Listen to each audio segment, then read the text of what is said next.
Hey everybody, what's up? Welcome back to the Chug Nerd YouTube channel. Today we're going to be checking out this absolute monster is the Squier Vintage Modified Bass 6. Let's check it out.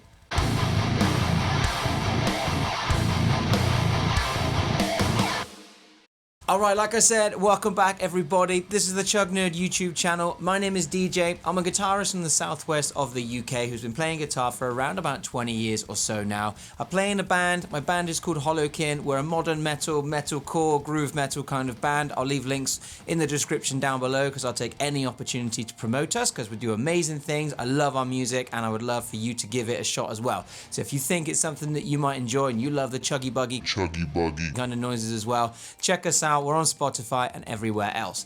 Anyway, with that shameless self-promotion out of the way, let's check out this guitar right here, or bass should I say. This is the Squier Vintage Modified Bass 6.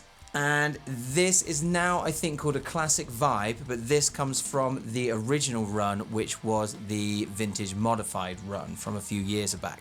Now, I want to start off by saying this isn't a sponsored video in any way, shape, or form. This guitar doesn't belong to me. It's on loan from a friend of mine, my friend Mark, who has an amazing guitar lutherie company called Wilt's Guitar Repairs. Massive shout out to Mark. He's an absolute legend, and I really appreciate him letting me borrow this. We had a meeting the other week about some other bits and pieces that we're going to be doing together, and he sort of said to me in that meeting, we're talking about YouTube, it's like, you should definitely borrow my Bass 6. It's right up your street. It's really different and a bit funky, and you can make some like monster noises with it. So before we go any further, let's check out some of those monster noises in a full demo mix, and here is something I prepared a little earlier. Let's check it out.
Alright, let's kick things off by talking about the signal chain for this video, because you're actually going to hear two different signal chains. So first signal chain is for the demo that you just heard, and that is going to be this guitar going into my Focusrite Scarlett Solo interface. That goes into GarageBand because that's the DAW that I use, and then on GarageBand I have the Neural DSP SLO100 plugin. Real simple setup, and it worked really well for the demo. In that demo, I used this for all the guitar and lead parts, and I wanted to also use it for the bass parts. However, it didn't quite have the power that I wanted it to have like I'm used to with a traditional bass, so I did use a regular bass. I didn't use this as the bass, I just used this as, for all intents and purposes, the guitar parts. In the rest of this video, when I'm doing any demo sounds, I actually took this across to the studio yesterday actually, and I ran it through my Marshall Mode 4. Love the Mode 4, let's not have any hate for the Mode 4. And I ran it through my Mode 4 and captured some sounds from it going through a real amplifier, going through the Mode 4 with my Empress Heavy Menace as a boost. So I was using the Overdrive 2 channel on the Mode 4 with the Menace as a boost, and then I had an SM57 and an SE-V7 on the bottom left cone of my orange 4x12 cabinet.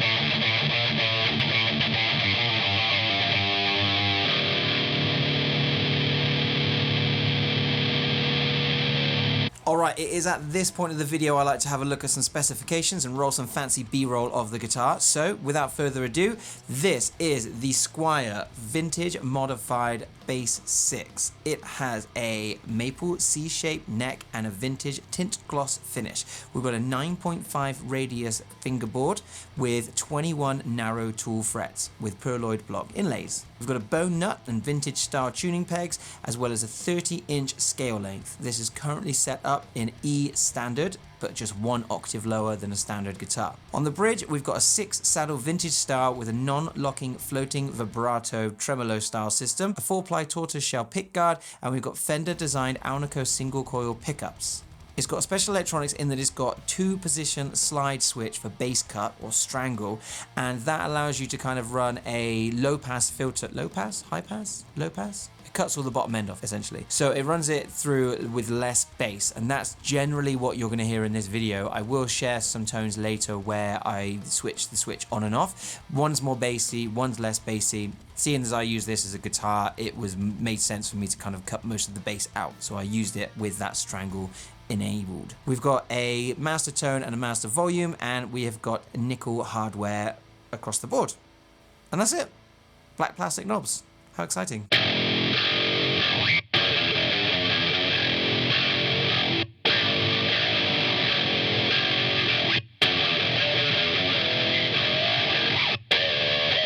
I have to say, Mark was bang on when he said I would have a good time with this Bass 6 guitar. I'll call it both during this video. I had a blast. I had a really, really good time. Hopefully you can see by some of my reactions in the tone demos that I just had a big smile on my face. I had my Marshall absolutely cranked. It was so loud in there. I usually use in-ears when we play, but you'll notice I had earplugs in because I just had it absolutely cranked, and I'm pretty precious about my hearing. But yeah, I had a great time.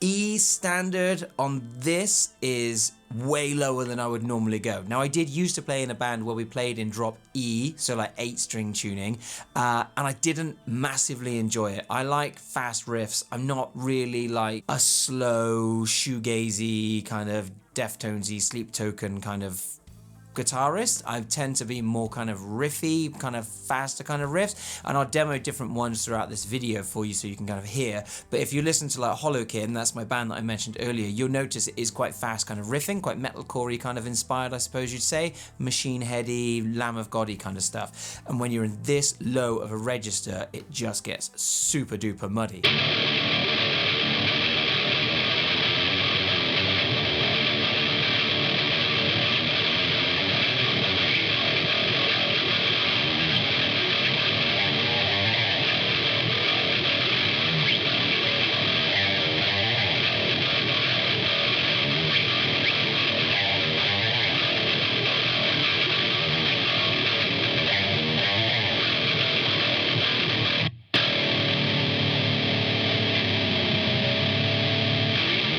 So for the demos, I generally did like slower stuff, which is fine. It was still a lot of fun. I'm just saying it probably wouldn't be something that I would normally do.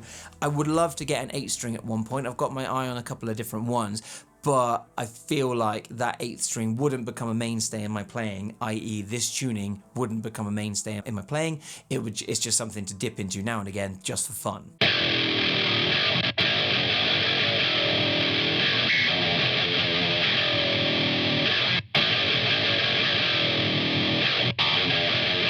The guitar itself is fantastic. At the time of filming, you can get not the vintage modified, you can get the classic vibe version of this, which I think is the same, it's just they changed the name.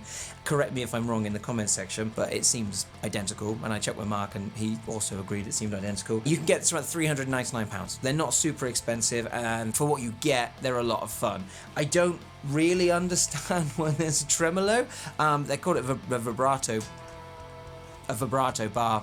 Maybe that's something that you would use on this. This is the first time I've ever played a Bass 6, so I don't know. And when Mark gave it to me, he was like, there's a tremolo, have fun. So I used it a little bit, but like,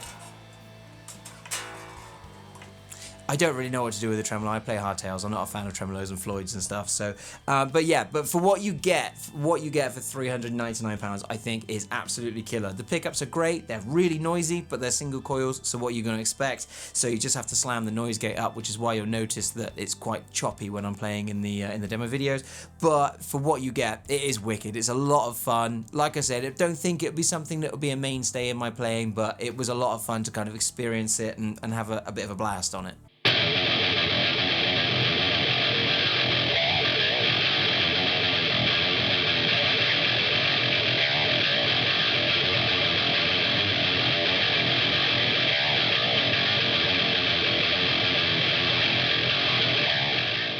The one thing I'm confused about with this guitar is where it sits, because like I said right at the start of this video, I tried tracking the bass with this for the demo track right at the start of the video because I thought it'd be really cool to have the whole demo song, guitar parts, lead parts, and bass parts recorded with this. So I did all the guitar parts and the lead parts and stuff, and then when I came to track in the bass parts, I did one track, which is what I normally do, and I was like, nah, it's okay, it's just not very full. So what I did is I did what I do with guitars, I double tracked it, and I panned one left, one right. I still wasn't that full, so I kind of tweaked it. It was running through a bass plugin on GarageBand that I use, but it still wasn't very punchy. It wasn't really filling out the bottom end, and I did have all three of the switches up, so I was using all three pickups. The bass cut was off, it was as bassy as I could get it, and it just didn't feel like I wanted it to. And then I did the same parts with an actual bass, my 5-string Harley Benton bass, and the difference was night and day. Like, there's just no comparison. Like, the fullness that I got out of my Harley Benton bass by comparison to this was like, it was night and day.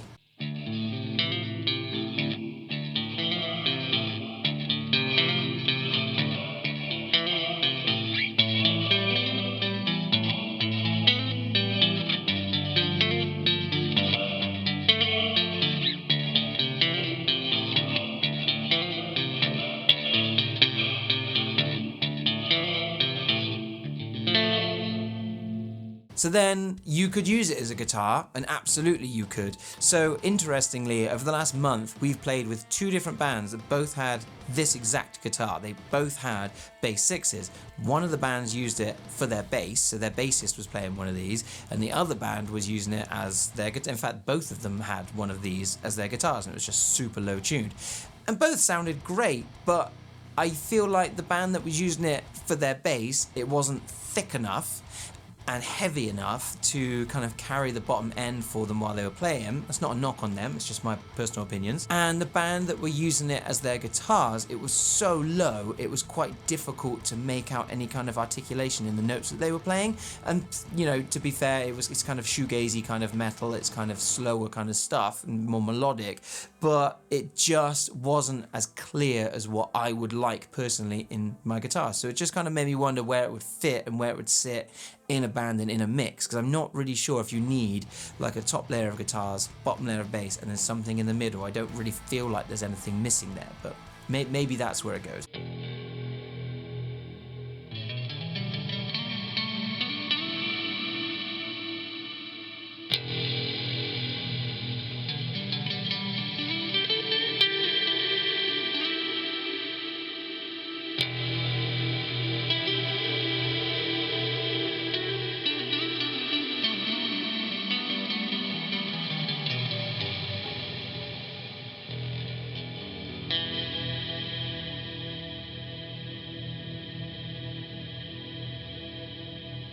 Let me know down below in the comments section if you've got, or if you've used, or if you've had any experience with the basics. I'd be genuinely interested to hear your experiences and your stories about where you think these would fit in both a mix and a live setting. Would you use it as a guitar and only a guitar? Would you use it as a bass and only as a bass? Or would you kind of use it as something else entirely? Let me know. I'd be really interested to find out.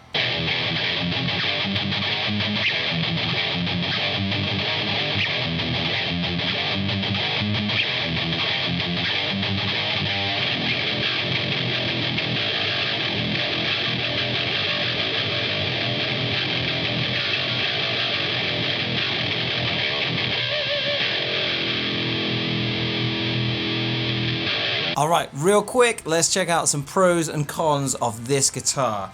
We'll start with the pros because I think generally speaking it is an excellent guitar, bass, whatever we're calling it. It's really, really good. The fit and finish is excellent. I've got no qualms from a kind of CQ standpoint. That's a negative, we'll come on to in a second. Obviously this guitar hasn't come to me new. Mark's had this for a few years at this point, and he is a luthier, so I'd expect it to be well set up. But from a, you know, quality control perspective, it seems in really good shape, and it's really nicely made. Frets are really nice, nuts really nicely sort of put together, and yeah, it's just really nicely made. Negatives wise, there's probably a couple here. The first one we'll talk about is this. The whammy bar, the tremolo arm, is like a push-in one, and it literally falls out all the time. I know push-in ones are some people's preferred, but I don't like tremolos anyway. But this just literally, all you got to do is put the guitar like that way, and generally it'll just fall out. It's also super duper long, and being that it's a top-mounted jack for this, when I was playing it the other day at the studio, like in some of the demos, it doesn't know where to fall, because then the guitar input, unless you've got like a 90-degree angle input, it doesn't know where it wants to be, and you can't just kind of fling it round. Whereas like with a Strat or a Tele, you know, you've got the input either down here or it's angled into the body, so it's kind of free to do what it wants. So that's a bit of a kind of meh, not my favorite kind of feature.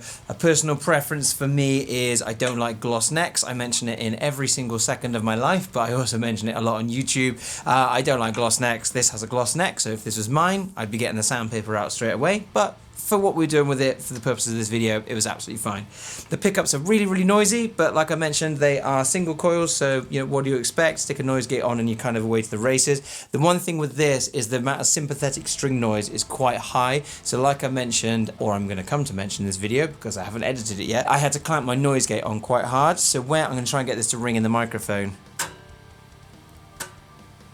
So where you've got the springs for the tremolo inside the body and you can't like access the cavity on the back like you would with a Strat, you've got quite a lot of sympathetic kind of string noise from the tremolo system that's in here, and you can't really do anything about that. With any sympathetic string noise you get from the nut, which there is some, you know, you can put a fret wrap on that and you're away. But without taking the entire guitar apart, which wasn't something I was going to do for this video, I just had to kind of control that with the noise gate. But there was quite a lot of sympathetic noise that came in through the body.